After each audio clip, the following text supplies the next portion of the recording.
guys, John Rettinger here. Last week I compared the iPhone to the Pantech Matrix Pro. People wanted to see what the iPhone looked like head-to-head with a Windows Mobile 6.1 professional device, so a touchscreen.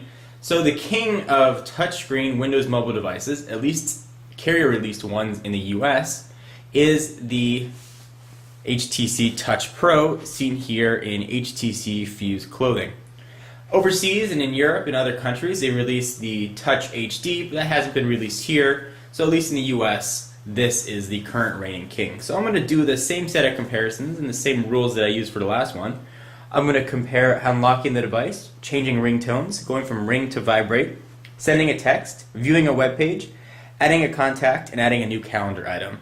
So let's go ahead and get started. To unlock the iPhone, most of you are probably familiar. The device is locked.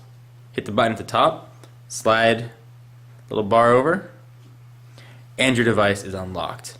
For the HTC Fuse here, or the Touch Pro, and also the Touch Diamond, I have it set where I push this button at the top, and that essentially turns off the screen, and I have the screen is totally dead. If I push the button at the top again, it unlocks it. Nice and easy. So if you want to change ringtones, let me show you how to do that. On the iPhone, you go to Settings, Sounds, Ringtone, and you can go ahead and scroll through and pick whichever ringtone you choose. It's a few steps, but nothing terribly difficult. So here on the Fuse, I'm going to use a stylus for this since it is a resistive touchscreen. You scroll all the way over, and this is running TouchFlow 3D. It's HTC's proprietary skin on Windows Mobile 6.1. So that's where all this scrolling across the bottom of those icons are coming from. It's a HTC add-on.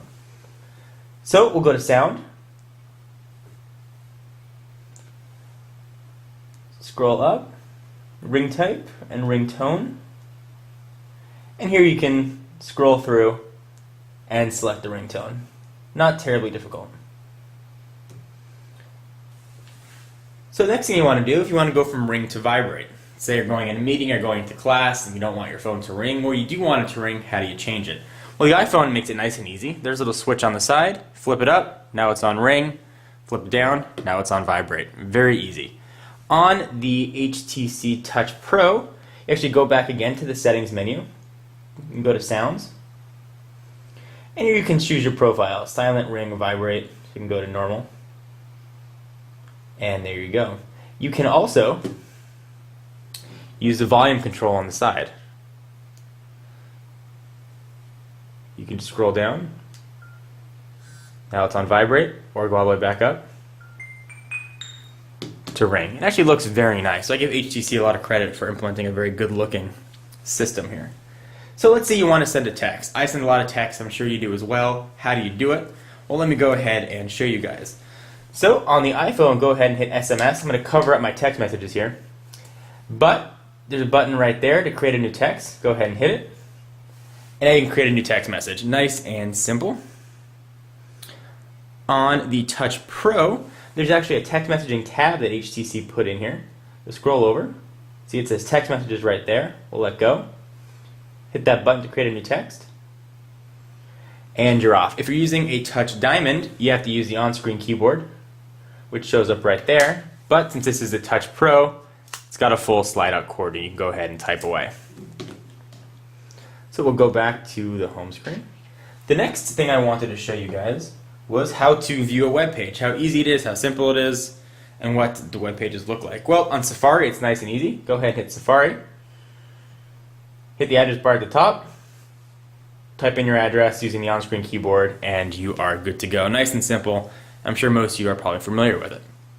Well, the HTC Touch Pro is interesting. They actually don't use Pocket Internet Explorer as their default browser. HTC actually bundled Opera Mobile, which is a fantastic browser, infinitely better than Internet Explorer that's usually on these devices. So let me show you guys how that works. Take your finger and scroll over here. Internet. Launch MediaNet. There isn't a SIM card in here. I'm not sure if it's connected to Wi-Fi, but I can still show you just the same how it works. So there's the address bar. You go ahead and tap it right there. And begin typing using the on-screen keyboard or the slide-out QWERTY. Really nice and simple. Go back home. So let's say you want to add a new contact. Like I said in the last video, you're out at a bar, you just met a girl, you want to add her phone number, or you just met a buddy and you want to add his phone number, whatever. Let me show you guys how to do that. It's actually relatively simple. So on the iPhone, you go to Contacts. So I'll scroll over here, hit Contacts. I'll cover up my contacts here as well. And there's a plus sign right there. You go ahead and hit plus. And you go ahead and add a new contact, nice and easy. You can pick whomever you want. Type in their name, again using the on-screen keyboard, and you're off. So for contacts on the HTC, go ahead and hit that little people guy right there. And if you had picture contacts in here, you could actually scroll through them. Just as a side note, it's kind of a neat addition that HTC added with TouchFlow 3D. This is not found on most Windows mobile devices. This is just for TouchFlow 3D. So go ahead and hit all people. That brings you to the default Windows mobile contacts. You can kind of scroll through with your finger.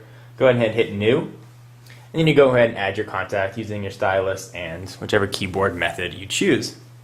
If you want to add a new calendar item, we'll go back to the home screen here. A lot of people commented on my calendar and how I got that little 1 to show up right there. It's actually because I'm using Exchange Server. When you use a Microsoft Exchange Server, you actually get calendar notifications and calendar pop-ups, and that's where that 1 comes from. It's not a standard iPhone firmware thing. It's just if you're using Exchange Server for your mail. So let's add a new calendar item, nice and easy. Go ahead and hit calendar. Just like everything else in the iPhone, hit the plus sign. And you're off. And it's actually relatively easy on the HTC as well. So we'll use this screen here. This is actually the main home screen. You can flip through with your finger to get different information. But in this case, we want to use the calendar. So I'll hit calendar. And it launches the default Windows mobile calendar. Go ahead to the menu. Hit new appointment. Notice these menu items are big, so it should be finger friendly. And hit new appointment. And enter your information. Pretty simple on the Windows mobile device as well. I wanted to give you guys a comparison. I'm not trying to slant you one way or another. Just want to show you the differences with the things that you may do quite regularly on your iPhone or Windows mobile device. Again, like I mentioned earlier, keep in mind all Windows mobile touchscreen devices are not going to look like this, as this is running TouchFlow 3D on top of Windows mobile. But to show you that it really is Windows mobile, you see the start screen, and hit that, and then you get your typical start menu. So guys, this is John Rettinger. I hope you enjoyed.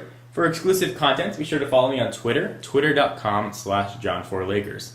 I'll see you in the next video. Bye-bye.